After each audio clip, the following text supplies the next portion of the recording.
Hey there and welcome back. This is Felix from Goldammer Vintage Watches. In the world of vintage watches, people always worry about fakes and Frankenwatches or even replacing parts. To us, this bracelet is special because it tells a story and amazes even seasoned collectors and dealers, and also us. So look at this watch. A pretty cool and genuine Rolex 1603 silver dial Datejust from the 1970s. But the clasp, what is this? And as most of you already know, my brother Mark is responsible for buying our watches. So when Mark came into the office with a new purchase, this Rolex Datejust 1603 with a silver dial, we looked at the Jubilee bracelet and thought, that looks a little strange. The clasp was a little odd and we thought the finish was different from other bracelets from the same period.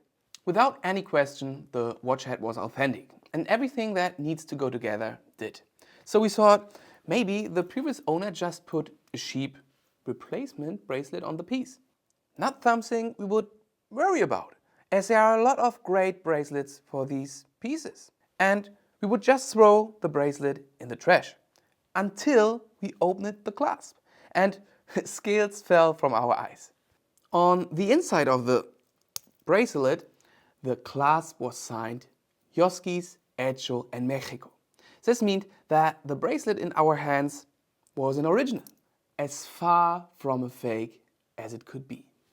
It was a genuine Rolex Jubilee bracelet, not made by Rolex or any other Swiss company, but made in Mexico and only for the Mexican market. From the 1960s to the early 80s, Rolex made bracelets, mainly Jubilees and also Presidents, in Mexico with an outside producer called Yoski. And this is where the idea for today's video came from, because we never heard of it, and after a lot of research from Markus, our article writer, we want to share the exciting story behind it with you. You think you've already heard everything about Rolex, and all the more curious we were to have stumbled upon something new. We have divided the whole story into 4 sub-items. So let's start with the first one right away. Rolex and the not-so-inhouse production. Today we know Rolex as this watch manufacturer that does everything completely in-house. This means that in 2023, no one but Rolex knows what Rolex really does. Partly because they switched to random serial numbers in 2006. In the late 1990s and 2000s, Rolex started to buy up suppliers and move the entire production under their own control. Part of this was also the acquisition of the Guy Ferrez company, probably the most well-known name in vintage watch bracelets.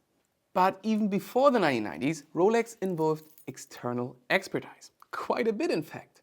You will notice, for example, that many of the early Oyster cases had stamps from Spillman SA, a case manufacturer from La Chaux-de-Fonds. Furthermore, Rolex used Value until 1988 and Venice et Boucher's for their infamous Daytona chronograph until 2000. So let's continue with point number 2. Rolex bracelets made outside of Switzerland. So however, most of these just mentioned examples come from suppliers who were still based in Switzerland. But here the story of our bracelet goes a bit further. It's amazing because there are real Rolex parts that were made outside of Switzerland. We just have to repeat that here. This, for example, is how the Mexican Jubilee on the left compares to a Swiss-made one with the number 6251H on the right. The clasps differ a lot in its direct comparison, but other particularly late 60s Swiss-made bracelets show a very similar finishing, layout and Rolex crown style. The reason for this curiosity, as with the issue with Jaeger LeCoultre and LeCoultre only dials, are, as so often, tax reasons. More precisely, import taxes.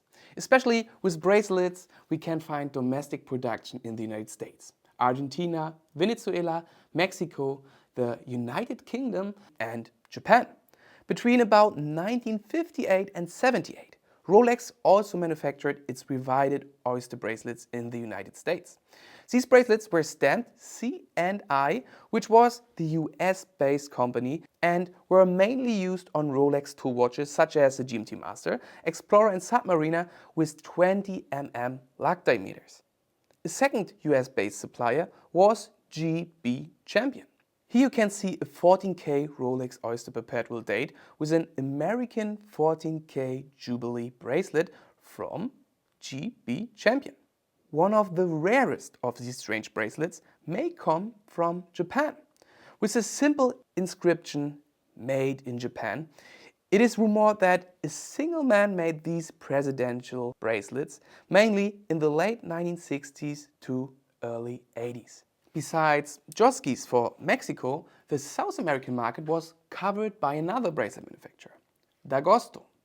Here you can spot a possibly unique Rolex Datejust 1601 in white gold with red jasper dial and, drumroll please, a Venezuelan D'Agosto bracelet. This is the strongest evidence we got for the association between the DA stamp and Venezuela, as this watch comes with a box and hallmark C under the lugs and Venezuelan papers with the stamp DA on the inside of the clasp. Other examples were UK-made jubilees from the 1950s to the early 1960s. You can identify these pieces via their WAB signature in the clasp. WAB stands for Watch Accessoires Birmingham, a company owned by the Rolex importer to the UK and potential friend of Hans Wilsdorf, Oscar Winter. The Birmingham-based supplier of bracelets seem to have been Clueco and Britton and Sons, also known B&S. Here you can spot another interesting variant, a 9K yellow gold 1960s Oyster Perpetual reference 1002 with a UK-made bracelet in a completely atypical Rolex fashion. The style reminds more of Seiko bracelets of the time, but that's quite far from Japan. So this is a little overview from different clasp signatures from bracelet manufacturers outside of Switzerland. Joski, Mexico, top on the left, JB Champion, United States, top middle, C&I, United States of America, top right, WAB, United Kingdom on the bottom on the left, DA, Venezuela, bottom in the middle, and Made in Japan, the bottom of the right.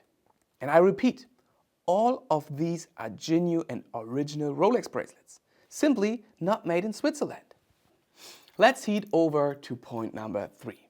Made in Mexico, Hecho en Mexico. And finally we come to the star of our show. The bracelets Hecho en Mexico were manufactured by a company called Joskis, also engraved in the backside of the clasp. Joskis were a quite popular department store in Texas, in the United States and Mexico between 1867 and 1987, founded by a Jewish-German immigrant, Julius Joske. That's how to pronounce it in German. They were further an authorized Rolex dealer. During the late 1960s to the 1980s, the Mexican government passed a law that required industrial integration. That means at least parts of products sold within Mexico need also to be made in Mexico. So for Rolex to sell watches in that market, they need to make their bracelets domestically. So overall, this makes these bracelets a rarity, most definitely here in Europe. So how does this bracelet compare to other Jubilee bracelets of the time? First, these bracelets, like their United States counterparts, can be recognized mainly by the oval shape of the solid outer links. And the second distinguished feature is the already mentioned clasp. On a contemporary Swiss 6251H bracelet, for example, the crown sits on top of the clasp. On our Joskis, it's a rather large logo that sits in the upper third rather than directly on the top. So let's round off today's video with the fourth point. What's all this about? I think what this historically interesting example shows is how different the watch world of today is from to that of just over 50 years ago. Rolex was also a very different company. And finally, it shows how difficult it can be to identify all the little details of old watches. What is real, what is a fake, and what is somewhere in between. With this piece, we once held a Mexican Rolex bracelet, and it inspires more reverence in us than any modern mass-produced watch that might be worth 10 or 20 times that piece. It makes conversation. It is truly rare. It sparks real passion. And isn't that what watch collecting should be all about? Unfortunately, this brings us to the end of today's video. You can read all the details and information again on our website. I will link you the full article in the video description below. So have a great day and hope to see you in our next video.